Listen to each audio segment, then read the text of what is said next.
Assalamualaikum warahmatullahi wabarakatuh. Selamat pagi, jumpa lagi dalam acara Ngopi, Ngobrol Pagi bareng RSUD Cepu. Bersama saya, Dr. Gigi Happy. Hari ini kita akan membahas tema terkait menjelang masa tua dengan ingatan terjaga. Kalau kita berpikir tentang ingatan masa tua, itu pasti kita mikir tentang pikun. Sekarang juga kita ingat bahwa banyak sekali orang bilang, apa pikun? Demensia, Alzheimer. Nah, untuk membahas masalah itu, kita sudah bersama dengan narasumber kita, Dr. Ayu Wulansari, SPKJ.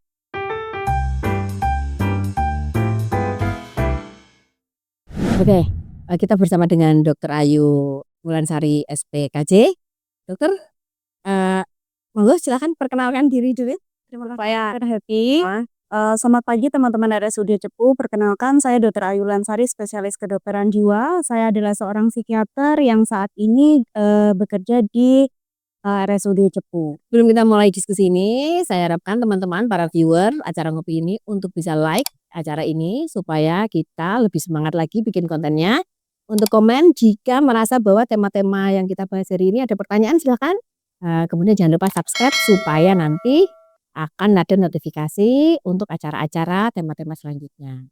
Baik, dokter. Apa sih dok pikun itu dok sebenarnya dok? Ini sebenarnya pikun itu merujuk pada istilah awam tentang gejala penurunan daya ingat, kemudian juga penurunan fungsi kognitif yang dialami pada orang usia tua atau lansia. Biasanya gejalanya mulai muncul pada usia 65 tahun ke atas, Dok. Terus bedanya apa nih dok? Demensia, pikun, demensia, dan Alzheimer. Oke, jadi kalau pikun tadi kan istilah awam ya, Dok, sedangkan untuk demensia itu merujuk pada istilah medisnya begitu. Nah, untuk demensia itu merupakan suatu kumpulan dari gejala atau sindrom tentang penurunan daya ingat ataupun gangguan neurokognitif pada lansia. Nah, sedangkan Alzheimer itu seperti spesifiknya, penyakit spesifik dari si demensia itu sendiri. Jadi kalau misalkan diibaratkan demensia itu adalah suatu payung, Alzheimer itu ada di bawah payung tersebut gitu. Nah, biasanya Dok kalau, dulu itu merujuk pada usia 65 tahun ke atas, tetapi penelitian pada tahun 2020 itu semakin usianya semakin lebih muda. Jadi pernah ditemukan kasus usia 40 tahun, 50 tahun, dan kebanyakan sekarang usia 60 tahun. Pada tahun 2050 di Indonesia itu diperkirakan sekitar 4 juta pasien yang menderita demensia, Dok. Jadi itu sama seperti 1 dari 5 atau 6 orang itu menderita demensia. Jadi diperkirakan demensia ini jumlahnya semakin bertambah setiap tahunnya. Oke, itu pikun atau demensia itu memang harus di usia tua ya dok? Nah kalau muda-muda kayak saya terus lalinan itu berarti saya demensia apa enggak? Nah, demensia itu sendiri memang biasanya merujuk pada usia tua, Dok. Tetapi kan ada kriteria-kriterianya tuh. Oke. Kalau lupa-lupa tadi udah gajian atau belum. Nah, itu berarti Iya, iya. bukan demensia. Jadi demensia ini ada beberapa sindrom atau kumpulan. Jadi seperti tanda gejalanya ya, Dok ya. Jadi yang membedakan misalkan kayak kelupaan biasa dan itu mungkin aja merupakan gejala awal dari demensia. Salah satunya adalah penurunan daya ingat jangka pendek, Dok. Jadi misalkan nih, saya udah makan atau misalkan orang tua kita sudah makan tadi tapi lupa udah makan, jadi minta makan lagi atau misalkan lupa sudah sholat, seperti itu. Jadi memori jangka pendek. Kemudian yang kedua bisa terjadi disorientasi waktu dan tempat, Dok. Jadi sobat RSUD Cepu misalkan ditemukan lansia dengan tadi saya mau ke pasar, tapi terus tiba-tiba nyasar ke terminal atau kemana, terus kemudian tampak bingung seperti itu. Atau juga lupa waktu misalkan ini sore atau pagi begitu, Dok. Nah, kemudian tanda gejala yang lainnya adalah terjadi perubahan suasana perasaan. Nah, ini yang salah satu yang paling menonjol, Dok. Jadi mood-nya jadi lebih sensitif, kemudian jadi gampang marah, kemudian juga pasien biasanya mood yang berubah-ubah tadi ya, mood-nya tidak stabil seperti itu ya.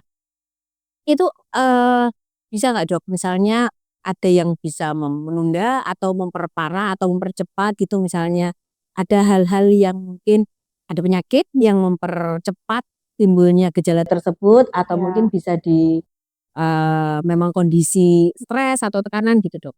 Oke, terima kasih dokter. Jadi sekali lagi demensia atau kepikunan ini bukan suatu penyakit yang wajar atau, ya misalkan usia tua wajar dong kalau lupa. Nah itu, bukan suatu kewajaran ya. Jadi demensia atau pikun atau Alzheimer ini, bisa diperparah dari gejala, misalkan pasien menderita penyakit jantung, atau misalkan menderita diabetes atau hipertensi atau, neurodegeneratif misalkan sebelumnya juga pasien pernah, stroke. Nah itu penyakit-penyakit itu yang nantinya akan memperparah atau memungkinkan munculnya gejala demensia, Dok.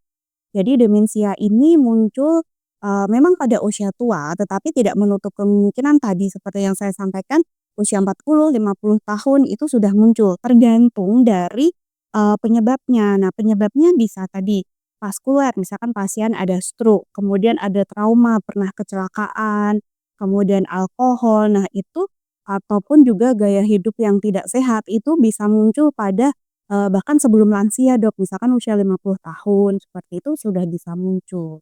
Untuk demensia di awal Dok, yang, Mhm. kepinginan di masa-masa awal pre-lansia ya, Iya, itu bisa nggak dipengaruhi? Kadang-kadang ada yang bilang kan, kalau istirahatnya kurang, tidurnya kurang gitu tuh iya, bisa cepet bisa pikun kayak banget. gitu. Jadi, demensia ini juga terkait dengan lifestyle, walaupun tidak tidak terkait secara langsung, tetapi lifestyle yang buruk, misalkan, sering begadang, insomnia, ataupun makan makanan yang tidak sehat, atau, kurang olahraga, itu bisa mengarahkan pasien ke kondisi, misalkan penyakit metabolik yang akhirnya nanti mengarah kepada demensia atau penyakit vaskuler tadi. Jadi gaya hidup yang tidak sehat itu juga bisa sekali untuk, eee, memunculkan demensia lebih awal. Oke, nah tuh sahabat RSUD Cepu, kita tuh harus tetap menjaga lifestyle ya Dok Iya, ya? Jadi termasuk juga dari menurunkan tingkat stres yang paling penting, oke. Dok. Dari muda ya, jaga Iya, kesehatan, olahraga, makan cukup ya Dok? Makan mhm, sehat, harus cukup, eee, menurunkan tingkat oh stres. Duh Dok itu nek menurunkan tingkat stres itu kan ya piye Dok? Iya. Orang Jepun ya pas lagi tanggal tua pasti stres dong? Iya, itu benar sekali, Dok. Eee, Tetapi gimana pas tanggal tua, itu tetap bisa terjaga tingkat stresnya, tidak sampai oke yang oke. sangat kayak Oke, gimana, jadi kalau seperti pas itu. tanggal tua untuk menghindari stres jangan berharap yang aneh-aneh ya, ya Iya, makannya nasi pecel aja lah ya Dok menurunkan ya. ekspektasi ya, Oke Dok, ya. oke, baik. Nah terus kemudian gini Dok, tadi belum dijawab ya Dok, itu Mhm, untuk, oh penundanya tadi sudah iya, ya, penunda. itu misalnya, saya nih kan ada orang Mhm, tua nih Dok di rumah, iya, ini contoh kasus ya, mhm, eee orang tua saya itu umurnya sekitar 60-an, Terus caranya kami itu mendeteksi, ini bapak nih kayaknya udah mulai agak pikun atau belum, karena kan kalau di awal-awal kalau cuman lupa, beberapa kali lupa itu kan kita nggak berani iya, ini ya Dok. heeh, Terus, itu yang patogen dan yang, alami kayak heeh gitu tuh heeh. contohnya Seperti apa gimana? gitu ya, Iya, Dok, di ya? Oke. kehidupan sehari-hari Dok. Jadi, untuk di kehidupan sehari-hari ya, jadi biar lebih mudah mengaplikasikan. Kalau misalkan patokannya itu adalah mengganggu aktivitas sehari-hari. Jadi sama, itu hampir berlaku untuk semua, gangguan kejiwaan. Jadi patokannya adalah apakah itu sudah mengganggu aktivitas harian. Misalkan, lupa-lupanya itu masih dalam batas wajar, kemudian beliau juga menjaga lifestyle-nya, kemudian, misalkan ada diabetes atau hipertensi, atau misalkan stroke itu semua penyakitnya terjaga dengan baik. Kemudian juga sudah mengatur pola pikir dan sebagainya, dan tidak mengganggu aktivitas harian itu tadi, maka, itu masih dianggap yang, wajar. Tetapi bila lupa-lupa ini sudah semakin sering, kemudian mengganggu aktivitas harian, yang misalkan, biasa dikerjakan sehari-hari beliau kemudian terganggu, atau misalkan kita, sudah mulai merasakan, "Oh kok kayak sepertinya bapak atau ibu atau tetangga ini kok agak beda ya dari seperti biasanya." Nah itu kita harus, mengkonsultasikan ke, dokter gitu, Dok. Jadi, harus dikonsultasikan biar nanti, akan kita lakukan pemeriksaan, akan kita lakukan screening apakah memang benar, itu demensia atau bukan, tuh. Berarti periksa di RSUD Cepu bisa ya, Dok, ya? Bisa banget, Dokter. Maka, setiap ada, gejala atau keluhan maka sangat disarankan untuk periksa di RSUD Cepu. Jadi untuk men-screening maka perlu sekali untuk dilakukan pemeriksaan. Oke. Ada obatnya berarti, Dok, ya? Nah itu dia, jadi, fungsi obat-obatan yang selama ini kita berikan dokter, jadi, kita berikan adalah tujuannya untuk menghambat, Dok. Jadi tidak ada saat ini belum ada obat-obatan yang berfungsi untuk menyembuhkan. Jadi menyembuhkan demensia, Alzheimer saat ini belum ada. Yang bisa kita lakukan adalah tadi, pencegahan dan juga menghambat progresivitas dari penyakit itu, Dok. Tuh, jadi penting sekali untuk mengenali, gejala awalnya. Terus kayak yang iklan-iklan itu, Mhm. vitamin untuk menguatkan ingatan, Mhm.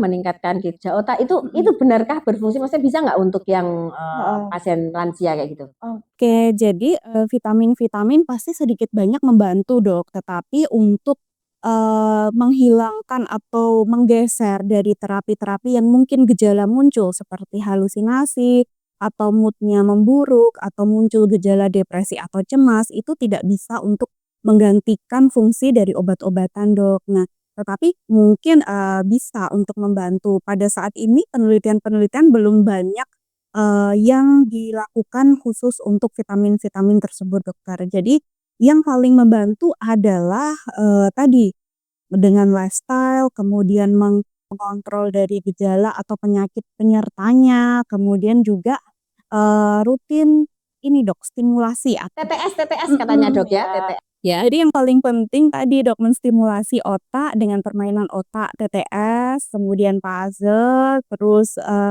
dengan rutin membaca seperti itu sangat membantu sekali. Terus kan biasanya orang tua, Mhm. atau lansia yang disebut, "Ah, Iya. kamu tuh udah pikun," gitu, "Ah, Mhm. bapak ki pikun ki," gitu kan. Nah, Iya. itu kan ada fase denial-nya ya, Iya. Dok.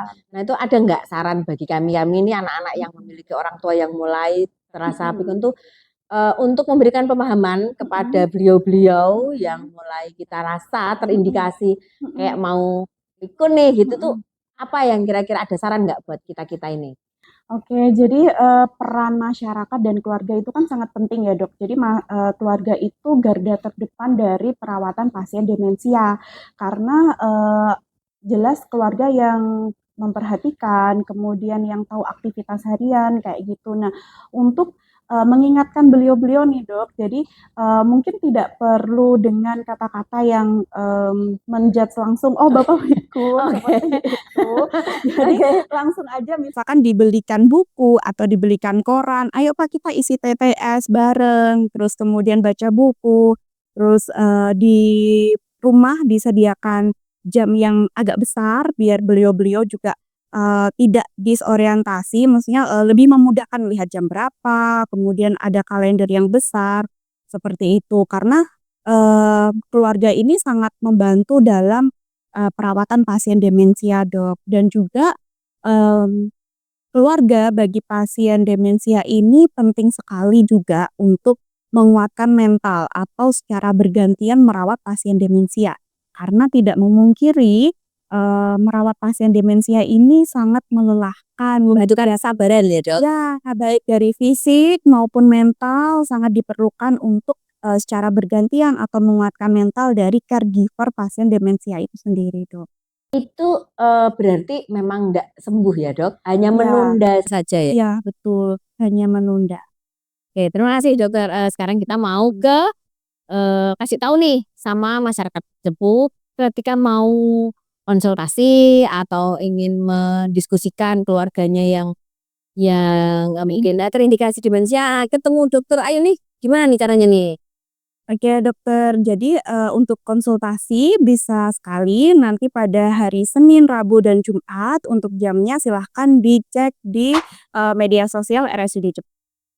BPJS bisa ini berarti ya? Bisa, BPJS bisa, umum bisa, dan semua pelayanan sama. Oke, begitu nih Sobat RSUD Cepu. Jadi bagi sobat-sobat yang masih muda, ya kan, supaya tidak nanti cepat pikun, Dan sayangi orang tua. oke, sayang orang tua. Ini saran dulu bagi yang masih muda, supaya tidak cepat pikun. Tadi Bu Dokter cerita, jaga kesehatan, olahraga, lifestyle, jangan stres-stres. Gitu ya dok. Ya, Terus betul. kalau yang punya keluarga yang mungkin lansia, gimana dok tadi yang untuk lansia dok? Iya, jadi kalau untuk, lansia harus sering latihan atau menstimulasi otak. Jadi menjadi lansia bukan berarti kita tidak aktif, tetapi tetap bisa aktif dengan, aktif bersosialisasi, kemudian aktif menstimulasi otak seperti membaca buku, baca koran, permainan otak seperti TTS ataupun puzzle, dan juga, kita harus selalu aktif mencari bantuan apabila kita merasa kita lagi tidak baik-baik saja. Wah, dalam banget, tidak baik-baik saja. Berarti quotes yang bilang di dalam tubuh yang sehat itu terdapat jiwa yang kuat itu betul ya dok ya? Betul sekali, Jadi Dok. kalau kita sakit itu mempercepat dimensianya gitu ya Iya, dok? betul betul. Jadi kalau bisa mengendalikan kesehatan Bisa tubuhnya. mencegah untuk terjadinya demensia. Oke, baik-baik. Terima kasih informasinya dokter. Mungkin ada pesan-pesan yang ingin disampaikan kepada warga Cepu Dota? Untuk pesan-pesan kepada masyarakat, mari kita ciptakan lingkungan masyarakat yang aman dan ramah pasien demensia dengan apa? Salah satunya adalah kita peduli.